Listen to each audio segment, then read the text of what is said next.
चू, शेर और हाथी की आइस एज एडवेंचर कहानी। हजारों साल पहले जब धरती पर आइस एज चल रहा था, पहाड़ बर्फ से ढके रहते थे और नदियां जमी रहती थीं।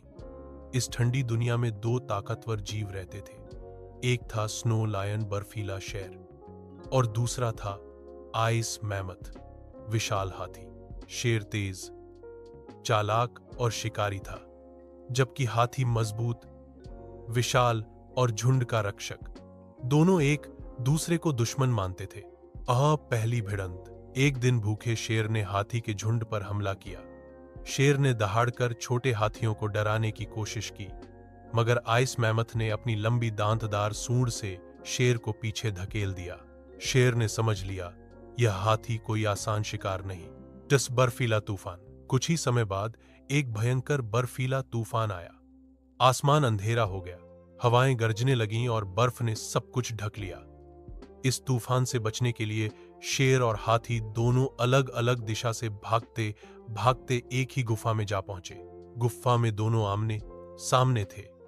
शेर ने गुर्राकर हमला करने की कोशिश की, लेकिन हाथी की आंखों में वही डर था जो शेर के दिल में था। अगर अकेले रह गए तो जिंदा नहीं बचेंगे। साथ मिलकर जंग दोनों ने समझौता किया। हाथी ने अपनी सूंड से गुफा के दरवाजे पर बर्फ की दीवार बनाई ताकि ठंडी हवा अंदर न आए। शेर तेजी से बाहर भागकर सूखी लकड़ियां और पत्थर लाया ताकि आग जलाई जा सके। रात में शेर हाथी के पास लेटकर उसकी गर्म देह से ठंड भगाता और हाथी शेर की दहाड़ सुनकर निडर होकर सो जाता।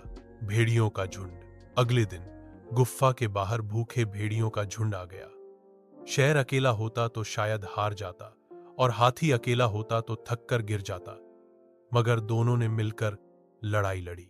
शेर बिजली की तरह छलांग लगाकर भेड़ियों को भगाता रहा और हाथी ने अपनी सूंड और विशाल पैरों से धरती हिला दी। जल्द ही भेड़िए डरकर भाग खड़े हुए। मानस नया रिश्ता।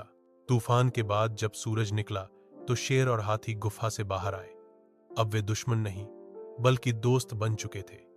जंगल के बाकी जानवरों ने जब उन्हें साथ चलते देखा तो सब हैरान रह गए। उस दिन से आइस एज की धरती पर एक नई सीख फैल गई।